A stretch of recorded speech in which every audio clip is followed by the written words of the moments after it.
Boa noite. O Jogo do Poder está no ar. Hoje entrevistando a senadora Vanessa Graziotin, do PCdoB do Amazonas. Prazer em ter aqui. Prazer estar com você, Celso. Que além do mais é meu grande amigo, fomos parceiros durante muito tempo na Câmara. Muito obrigada. Trabalhamos bastante junto, inclusive no Parlamento Latino-Americano. Parlamento Latino-Americano, Defesa do Consumidor, que aliás é muito mais sua praia do que a minha, né? É verdade. No Parlamento Latino-Americano, a senadora Vanessa foi tesoureira e eu o segundo tesoureiro. Você é a primeira tesoureira e eu o segundo tesoureiro. Tinha que assinar junto com você tudo lá. É verdade. Mas foi um período em que as coisas andaram da maneira correta, tudo certinho, né? A gente não gastava nada mais. O Tribunal de Contas aprovou nossas contas, todas as nossas contas. Mas me conta, Vanessa Graziotin, nascida no estado, aquele estado lindo, maravilhoso que é o estado de Santa Catarina, uma Catarina no Amazonas. Como é que foi a sua ida para o Amazonas? Bom, isso é a cara do Brasil, né? Porque eu acho que nosso país ele tem muitas coisas interessantes que tem que ser destacado. Uma delas é essa, é a diversidade étnica, a migração das pessoas do norte para o sul e aí vice-versa, não é? Enfim, eu fui ainda menina para o estado do Amazonas acompanhando minha família, meus pais. Meu pai foi trabalhar no estado do Amazonas e nós ficamos lá. Pai? Meu pai, na realidade, ele era gerente de banco e foi convencido. Não, foi convencido a sair do banco para ajudar a montar uma indústria. E foi. E ficamos lá, não é? Ficamos lá, eu mesmo estudei, casei, iniciei a militância política. Mas aí me conta uma coisa, você chega jovem lá, né, com pouca idade, e uma loirinha no estado do Amazonas, né, uma jovem loira no estado do Amazonas, de olhos claros, com certeza fazendo um maior sucesso, né? E se envolve no movimento estudantil. Como é que foi isso? Então, agora engraçado que você falou isso, eu me lembro do episódio que nós temos lá um símbolo da resistência amazônica dos povos indígenas, que é a Juricaba, né? Conta a lenda, e dizem que não é uma lenda, que aquilo foi um fato real, que a Juricaba manteve, pagando com a própria vida, a resistência à não escravização, porque os índios, eles são muito livres, essa é a característica deles. Então, os colonizadores não tiveram com os índios a mesma condição que tiveram com os negros, né, que foram escravizados, trabalharam os índios jamais. Então diziam assim, quando eu já estava na política, a gente fazendo comício, e agora vai falar a guerreira, a mulher guerreira, filha legítima de Ajuricaba. Aí aquele povo no comício vinha na gargalhada, abaixo, porque não tem cara loirinha, né? cara de... Então, filha legítima, o problema é que não era filha de Ajuricaba, era filha legítima de Ajuricaba. Mas, enfim, eu comecei a fazer movimento estudantil porque no norte, no sul, no sudeste, a gente viveu, o país viveu um período de exceção longo, né? Foram mais de 20 anos naquele momento e foi exatamente no período da minha adolescência. Então, eu estudei em colégio de freira, em colégio de padre, nunca havia tido contato com a política e comecei a ter o contato pela primeira vez. Claro que a gente se organizava no colégio, mas era para fazer teatro, para fazer o jogral, que não era nem o jornal, era jogral. E nunca fui de uma família de políticos, portanto, nunca questionei, via os noticiários, mas aquilo parecia algo assim muito distante para mim. Russomano, muito distante, não só para mim, para a geração como um todo, para a nossa geração. Foi quando eu entrei na universidade que eu tomei um susto. A Universidade Federal do Estado do Amazonas e tudo pichado, anistia geral ampla e restrita. Pronto, aquilo me chamou a atenção. E a partir dali eu comecei a saber e conhecer e tomar, de fato, conhecimentos fatos. Eu caí na vida real, não é? E aquilo tudo eu fui não apenas entendendo a importância e o momento político em que o país vivia e que a gente vivia muito à parte, né? Eu, principalmente, vivia muito à parte, a par daquilo tudo que vinha acontecendo, aquilo me chamou a atenção, e principalmente pelo fato eu fui começar a ver, estudar, pesquisar e participar dos debates. Eu disse, nossa, como eu não sabia que eu era uma privilegiada, como são ainda hoje os jovens, mas naquela época muito mais do que hoje, não é? Uma privilegiada de ingressar numa escola pública. E alguém está pagando para mim essa universidade, alguém está pagando para mim. Eu venho ao povo, então eu tenho que dar algo além. Aí pensei o seguinte, eu vou ser uma boa profissional, uma boa técnica, mas eu vou ser uma pessoa preocupada com a cidadania. Diga-se de passagem, farmacêutica. É, farmacêutica, preocupada com a cidadania. Acabou que eu fui mais levada para o segundo lado e deixei o primeiro de lado, né? Deixei de ser a técnica, passei a ser a política. Agora, aquela que procura continuar ajudando não só o país como um todo, mas na minha área, que é uma área muito importante, estratégica, para o Brasil inteiro. E aí estamos lá, todos nós temos uma história sobre a nossa entrada na mobilização política. E eu hoje... Tu é pela Uni, né? Você comecei, exatamente, fui diretório central, à época eu fui a primeira mulher a presidir o diretório central. Você é a primeira em muitas coisas, né? Primeira senadora farmacêutica. Eleita, mas olha só, farmacêutica, primeira mulher do meu estado, agora, olha, mulher eleita. Porque a primeira senadora do Brasil... Não, senadora farmacêutica. A farmacêutica, sim, mas eu sou a primeira eleita, dizem também. Nós estamos falando de primeira. Mas a primeira senadora do Brasil foi dada pelo estado do Amazonas. Só que a senadora Eunice Miquiles, que assumiu com a morte do titular, que era o senador João Bosco Ramos de Lima. Só que naquela época era bom a gente resgatar a história. A suplência do Senado, dos senadores e suplentes, não eram como é hoje, que só o senador é eleito. Na época, não. Havia uma chapa de candidatos por cada sigla, por cada legenda, e todos eram votados. E aquela chapa que conseguisse mais votos, elegia, e o eleito era o mais votado. Então, ela foi a segunda, portanto, primeira suplente, teve um percentual de votos significativo no estado do Amazonas. É mais saudável assim, não é? Porque eu acho, eu até propus isso. Eu participei da Comissão Especial da Reforma Política, que o presidente Sarney criou no início dessa legislatura, e nós já concluímos o nosso trabalho, e eu defendi isso com muito ardor. Eu falei, para muitos pode parecer algo estranho, porque foi uma fórmula que funcionou durante a ditadura militar, mas em vários países do mundo funciona assim. Ou seja, você tem 2, 3 candidatos por uma sigla, por uma legenda ou por uma coligação, todos seriam votados e a chapa com melhor voto se elegeria na ordem da votação, os demais ficariam suplentes. E suplentes legitimados, mas não conseguimos avançar. A própria Comissão de Constituição e Justiça, que já votou a matéria, ela reduziu a suplência, a proposta que vai ao plenário e depois segue para a Câmara, de uma única suplência e uma participação maior do suplente nos processos eleitorais, na campanha. E não pode mais ser parente, não é? Eu acho que isso já é um avanço importante, mas ainda continuo com a minha opinião. Acho que teríamos que ter uma chapa, a chapa toda votada. Exatamente, todos serem votados. Bom, você foi vereadora, depois deputada federal, agora senadora. É casada com um deputado estadual. Ex-deputado estadual. Ex-deputado, agora ele está na política? Ele continua, aliás, a família, né? Pena que... Então, agora, como é que foi isso? Você conheceu ele na política? Conheci na política. Conheceu na política, se apaixonaram? E essa história? Não, interessante. Você pensou que ia te perguntar outras coisas, né? Assim eu fico encabulada aqui diante das câmeras. Ó. Heron, meu companheiro já de quase 30 anos... É um político atuante no estado do Amazonas. Ele era do movimento estudantil já, e mais velho do que eu. Vocês conheceram no movimento estudantil? Exato, no movimento estudantil, mais velho do que eu, e fazia engenharia agronômica, não é? E naquela época, todos o curso mais mobilizado, tanto que muita gente até hoje, que é da minha época da universidade, disse, Vanessa, ela é agrônoma, por causa que era o curso que mais fazia movimento, né? O curso que mais agitava, enfim, que reagia. Antes mesmo da abertura política, os estudantes reagiram no Brasil inteiro. E ele era um pouco assim como que um líder, não é? Mas eu fiquei militando durante um bom tempo, até que aconteceu da gente namorar e casar. Porque, no fundo, mesmo que eu queria era sair de casa para poder fazer a política com maior liberdade. Estava ali o seu caminho, né? Como político. No fundo, tinha isso também.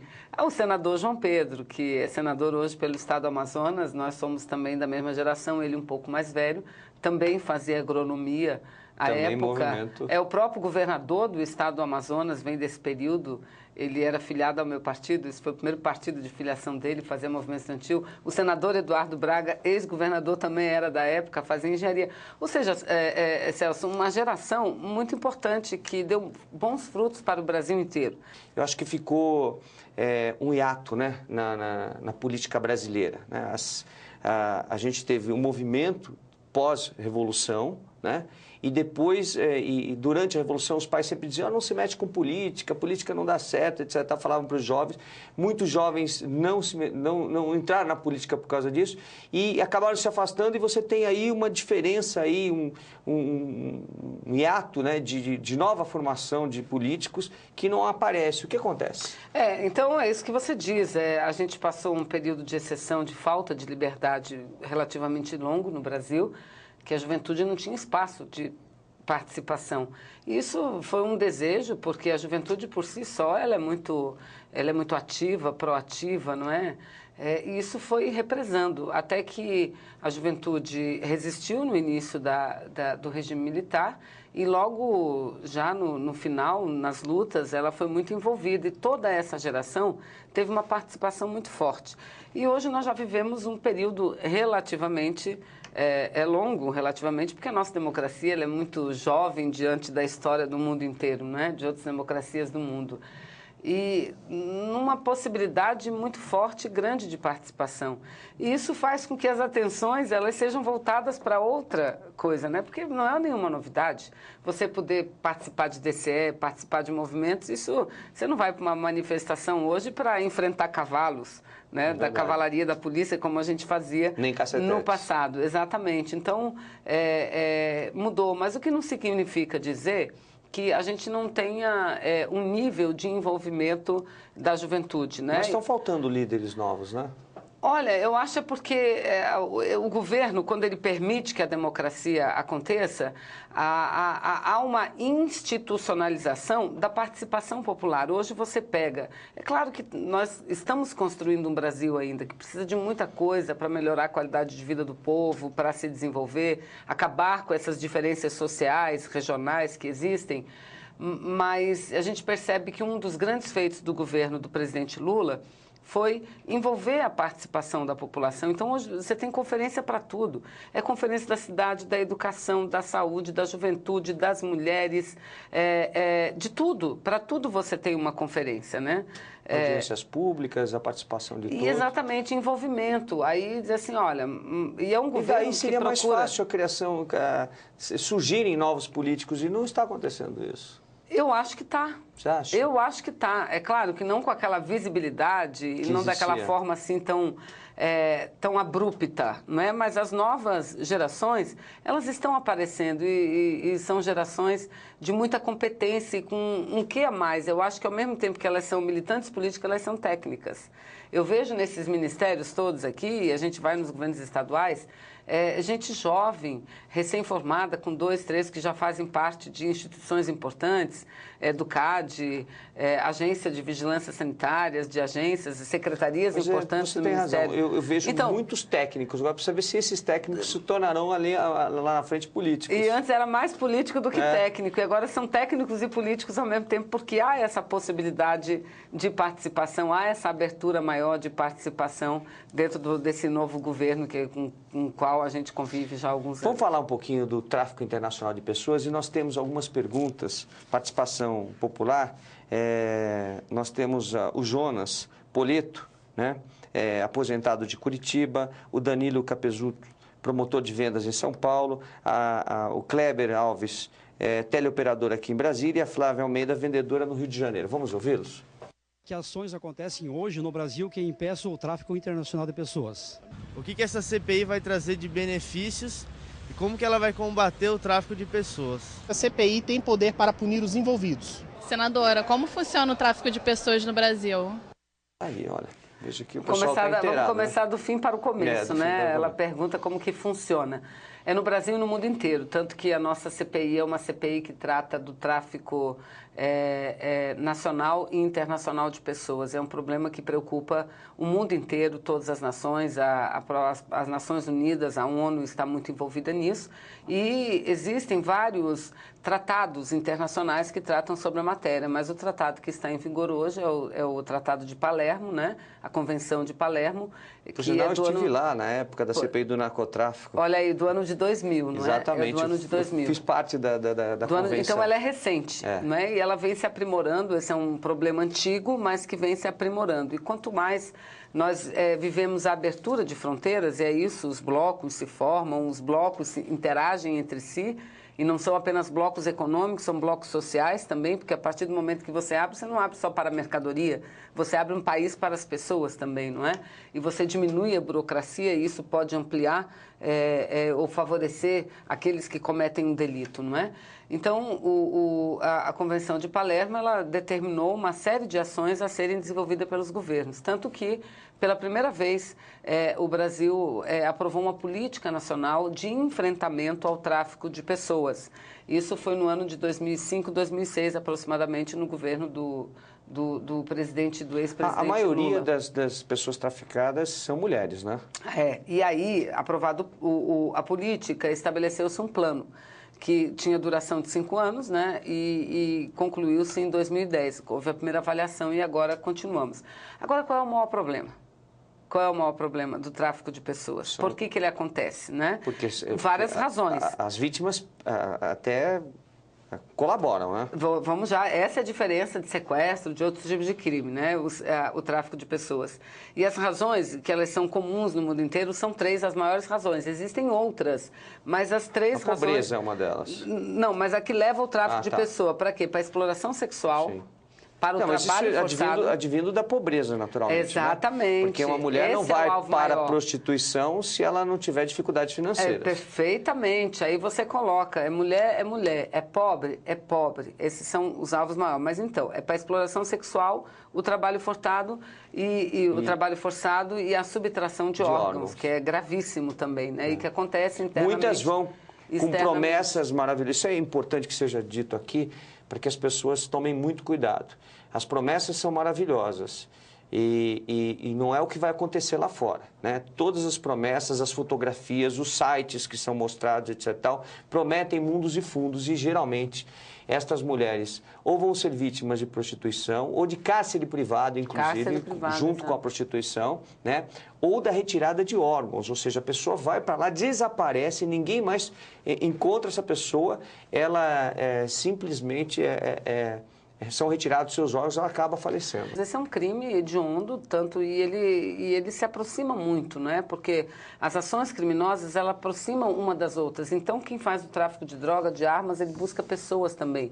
Nessa cadeia da prostituição, na cadeia da ilegalidade, da droga, do vício, não é?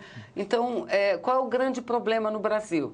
Não é? Primeiro é isso, os alvos, as razões principais são essas que nós já colocamos, e o alvo é isso, são pessoas pobres, né, de famílias humildes e mulheres, na sua grande maioria, e agora começa a assustar a quantidade de menores, crianças, adolescentes, que também são traficadas interna ou para fora do Brasil. No Amazonas, especificamente, onde você tem uma grande incidência do tráfico de pessoas, sai por onde? Pela fronteira? Então, olha só o problema.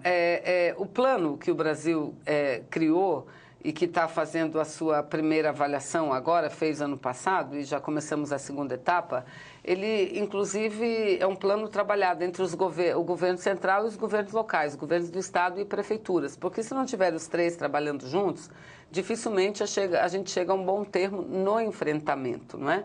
Então, o que nós vimos lá o que nós temos na região norte? Não é só o Amazonas, é o Pará, é tudo mais.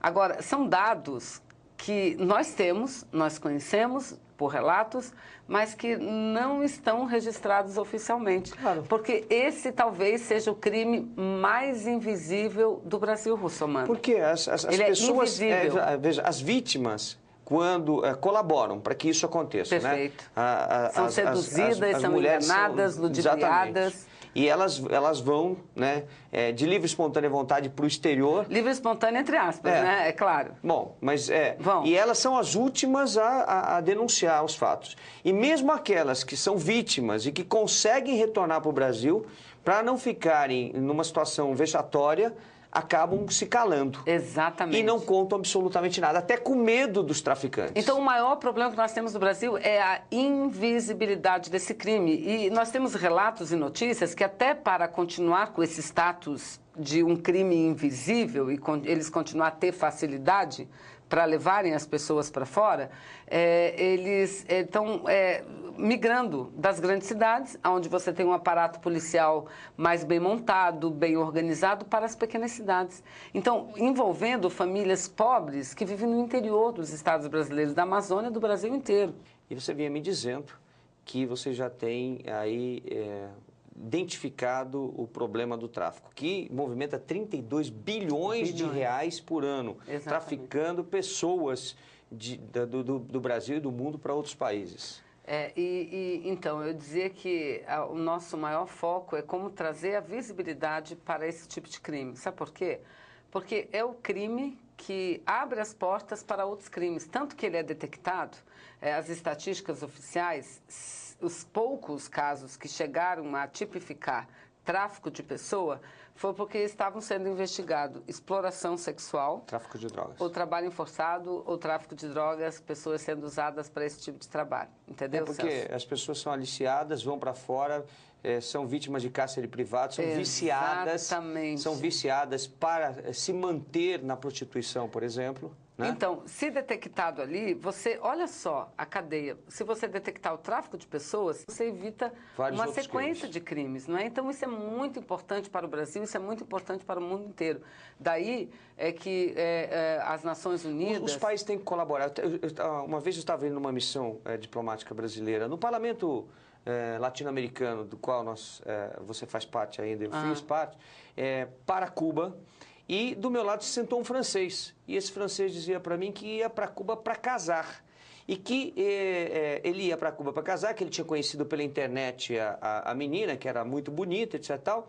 E eu perguntei para ele o que acontecia. Ele explicava para mim, olha, casando, a menina pode sair de Cuba, em outras condições não pode. Quer dizer, então a pessoa ia para Cuba, pegava a menina, né? Meninas, você sabe que o povo cubano, tem uma parte do povo cubano descendente de europeus e de americanos, que é muito bonito, né? Um povo muito bonito. Então, que iam para lá que ele casaria. Quer dizer, ele iria com a promessa do casamento que era feito em Cuba e depois lá fora. O que acontecia com essa moça? É verdade. Agora, isso não é só em relação a Cuba. Não, mas eu estou te falando isso porque o mundo todo faz. Faz. Aí na Europa mesmo. Você pega estrangeiros que, para conseguir a cidadania, ou nos Estados Unidos, eles casam lá. Não é? E, na realidade, muitas vezes essas promessas de casamento não são verdadeiras. É só para traficar a pessoa. Então, exatamente. Então, o que nós estamos detectando através da CPI é que a nossa legislação ela é extremamente insuficiente. Há um artigo do Código Penal que trata da matéria, mas fala em exploração sexual e somente isso, não é? E não dá a punição que deveria dar. Né? Então, a partir do momento... o que é mais grave é retirada de órgãos, né? Pois é, nem prevê. Aí, a partir do momento em que a gente tipificar melhor esse crime...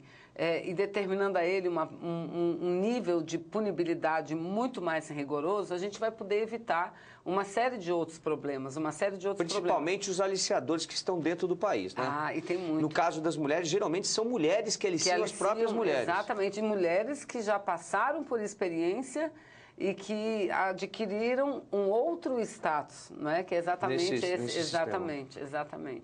Nós temos perguntas de telespectadores. A Dora Alves, aposentada de Brasília, a Valdira Barros, comerciária do Rio de Janeiro, e a Rosicléia Piscia, administradora de empresas de Curitiba. E elas fazem perguntas sobre a participação da mulher na política. Isso é importante. Hoje nós estamos em alta com as mulheres, né? Vamos lá, vamos ver. Como é que está a atuação das mulheres na política? Senadora, na sua opinião, qual é a contribuição das mulheres na política? Como deixar o ambiente político menos machista? Olha aí, maravilhosa, a gente começa sempre do final, né? Bom, primeiro, nós participamos de um movimento juntos na Câmara dos Deputados para aumentar a participação das mulheres nas eleições, obrigando os partidos a que tivessem candidatas e nunca se preenche as vagas. Esse é um grande problema. Como é que você faz para fazer com que a mulher vá para a política, considerando a quantidade de mulheres que você tem na Câmara como representatividade do povo e no Senado como representatividade do Estado? Então, Celso, veja bem, não é porque nós temos no Brasil... Uma presidenta que a gente já chega à conclusão de que está tudo bom, está tudo correto, perfeito, as mulheres já passaram a ocupar os seus espaços, não. Porque, olha só, o paradoxo, a gente vive num país que uma mulher ocupa o principal cargo da República, que que é a presidente Dilma. E, por outro lado, nós temos um dos piores índices de participação feminina no parlamento. A nossa média é de 10, 11%. Nós somos o 100º, 38º país do mundo inteiro em termos de participação feminina. O que significa dizer que nós temos que enfrentar melhor esse problema. Claro que houve um avanço, já a legislação brasileira avançou, a partir da Conferência de Beijing, na China, de 1995, e aprovamos uma reserva de cotas de 30% das candidaturas para mulheres, não é? O que não vinha sendo cumprido. O partido dizia, não, eu reservei, mas as mulheres não se apresentaram, ficavam vagas. Na última eleição, eles foram obrigados a inscrever 30%, senão a chapa poderia ser indeferida, graças à mudança na lei, não é? Então, todos preencheram. Agora, é algo que não... Como que eu diria? É falso. Ele é falso porque os partidos correm atrás das mulheres na véspera da convenção apenas para registrá-las e cumprir de direito e não de fato a legislação brasileira, Aí não é? como a gente faz para atrair a mulher para a política? Exatamente, para atrair. Aí tem um outro lado também que diz a mulher não participa porque não quer. Não é verdade. A mulher não participa por algumas razões, eu vou dar duas que eu considero as mais significativas. Uma delas é o elevado grau de carga de trabalho que a mulher tem hoje, ou seja, a sobrecarga de trabalho, porque a mulher, hoje ela está fora de casa, Celso. Ela trabalha fora de casa, ela ajuda no sustento da família, e 30% das famílias brasileiras são sustentadas por mulheres. Então ela sai para trabalhar. Quando ela chega em casa, ela tem que fazer todo o serviço doméstico quase que sozinha, porque ela não recebe... E dá atenção aos filhos. Então, que tempo essa mulher vai ter para ter uma participação social mais efetiva, política, partidária? Ela teria que abrir mão da família e ficar solteira. E, por outro lado, ainda enfrentam a resistência e a incompreensão dos seus companheiros, que é aquilo que aquela garota falou ao final, como tornar a política menos machista, porque na lei, homens e mulheres são iguais perante a lei, mas na vida real ainda há uma dose de machismo muito elevada, né? Mas essa dose de machismo não começa nas próprias mães? Começa também. Que separa o filho e a filha. Perfeito. O filho pode tudo, o filho deve sair para a rua para conquistar namoradas, para namorar em quantidade, para ter várias namoradas. A filha não pode sair de casa, a filha não pode isso, não pode aquilo, etc. Tal. Não é a formação da própria mulher? Perfeito. Essa é a cultura machista que eu estou me referindo. E muitas vezes a cultura machista, aliás, no geral, ela não vem só do homem. Ela vem do homem e vem da mulher também. Isso tudo que você disse que eu não vou repetir. A mulher é tratada e criada de forma diferente, para casar, para ter filho, para ser sensível. O homem não, para ser forte, para trabalhar fora, para mandar. Vamos resumir, para mandar é a mulher para obedecer. Não é? E essa cultura E ainda vem aí publicado esses dias aí na imprensa, né, as mulheres que são submissas, né? Tem uma associação internacional das mulheres submissas que vão obedecer ao marido e dizer sim a tudo. A tudo. Triste, né? Mas os homens têm que dizer sim, sim senhora, mas enfim. Então, Quer dizer, eu sou o último a falar, sim senhora. Essa é a última, essa é a nossa... essa característica da nossa sociedade. Então, como reagir diante dela? É claro que todas as políticas públicas, nós temos que trabalhar psicologicamente, sociologicamente a mudança. Só que você não muda uma cultura por uma lei ou por um decreto, não muda. Vai levar um tempo até que os homens se acostumem, as mulheres se acostumem, que seria um equívoco dizer que o machismo só parte do homem, da mulher também. Eu mesmo peguei um tempo desse comprando um presente para minha sobrinha. Eu achei lindo na loja, sabe o quê? Era uma mini cozinha que tinha fogão, panela, vassoura, tudo. Eu já estava no caixa, eu falei, meu Deus, o que é que eu vou levar para essa menina? Negativo. Fui lá e peguei um helicóptero. Troquei a cozinha pelo helicóptero. Por que ela não pode ser um piloto de helicóptero, né? Mas não ganha esse brinquedo, só ganha a cozinha. Então, o que a gente precisa de políticas afirmativas enquanto a cultura não muda? Enquanto a gente vai mudando a cultura, que é um processo, vamos fazer políticas afirmativas. E o que é que os países estão fazendo? Porque a reserva de cota não tem se mostrado efetiva. Então, os países estão fazendo o quê? Por exemplo, num sistema eleitoral de lista pré-ordenada partidária, obriga que haja o revezamento, ou seja, entre um homem e uma mulher. Ou então, no máximo, começando, 2 homens e uma mulher. É assim que a Argentina, vai fazendo uma participação. É assim que a Argentina chegou a uma participação superior a 40% de mulheres, a Costa Rica, a França. É assim que a gente, no mundo inteiro, vem ascendendo. E é isso que nós queremos no Brasil. Sabe por quê? Nós temos uma porque a política com a mulher mulher, fica melhor. Nós não queremos uma política de mulher, como não queremos uma política de homem. Nós queremos uma política com homens e mulheres. É metade do gênero. E a gente sabe que você tem um trabalho muito eficaz, direcionado para isso. E nós temos aí, podíamos abrir o bloco, inclusive, com algumas perguntas que nós temos de pessoas que participaram do programa. A Josiane Aquino, de Curitiba. A Leide Laura Lopes, do Rio de Janeiro, e a Márcia Alves, empresária de Brasília. Vamos ouvi-los. Quais são os planos do governo em termos de políticas públicas para as mulheres? Senadora, a vacina contra o HPV é eficaz? Quais as reais chances da vacina contra o HPV ser distribuída gratuitamente? Pois é, você está trabalhando bastante nisso, né? Nós mulheres trabalhamos muito, os homens também, mas principalmente as mulheres. A bancada feminina, ela tem essa característica, são poucas mulheres, tanto na Câmara quanto no Senado. Na Câmara 8% aproximadamente, no Senado 10%, não é?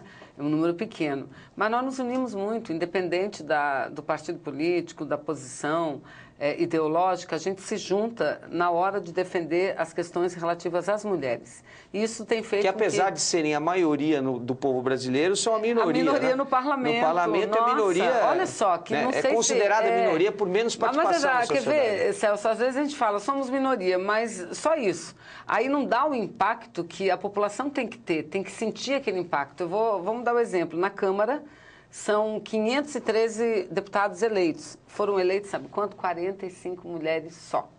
É muito pouco. É muito pouco, é um número muito pequeno, a gente precisa de um número maior, né? Então, somos poucas, mas unidas. E a gente procura apresentar muito projeto que garanta uma política pública de assistência integral em todos os aspectos, na família, na questão cultural, na saúde. Uma das nossas grandes vitórias e avanços na própria política eleitoral, a gente, na última mini-reforma que você participou também, a gente não conseguiu avançar muito, mas já conseguimos com que 5% do fundo partidário fossem dirigidos para a formação política da mulher dentro dos partidos políticos, isso vai ajudar. 10% do horário de televisão fora de eleição, durante a eleição, ocupado por mulher, que já é importante. E na área da segurança, a gente conseguiu aprovar a Lei da Maria da Penha, que hoje, não tenho dúvida nenhuma, se for feita uma pesquisa no Brasil inteiro, qual é a das leis que você mais conhece? A Lei Maria da Penha vai vir, não é? Vai vir porque ela é importante, muito importante no enfrentamento da violência doméstica, Exatamente. Que é o principal que é aquele crime também que é invisível, né? Olha só, era muito invisível. Agora, mas ainda as mulheres precisam começar a denunciar, porque elas ainda têm muito receio de denunciar o marido. Mas né? a lei já a protege muito mais do que protegeram no passado, porque a legislação anterior, ela tornava o crime invisível, porque a mulher, quando ia denunciar, ela chegava em casa e era destruída. Eu vi uma série de filmes comerciais que foram feitos, muito bacanas, em que a mulher apanhava em casa e chegava no escritório dizendo que caiu da escada, que algum acidente aconteceu, que foi atropelada, que isso, que aquilo, e sempre escondendo, Você já pensou o que dizia a legislação anterior, antes da Lei Maria da Penha? Dizia o seguinte: a mulher que é agredida pelo marido dentro de casa, ela ia na delegacia, fazia a denúncia, aí saía da delegacia, sabe com o quê? Com a intimação para o marido. Ela tinha que chegar em casa e entregar a intimação para o marido. Você já imaginou um negócio desse? Então, é óbvio que a legislação não ajudava em absolutamente nada. Ela ajudava a esconder aquele tipo de crime e a não proteger a mulher. Mas, então, na área da saúde é um dos temas que a gente elabora e é o fruto das perguntas em relação ao HPV. Exatamente isso. O HPV é o vírus que provoca o câncer de colo de útero.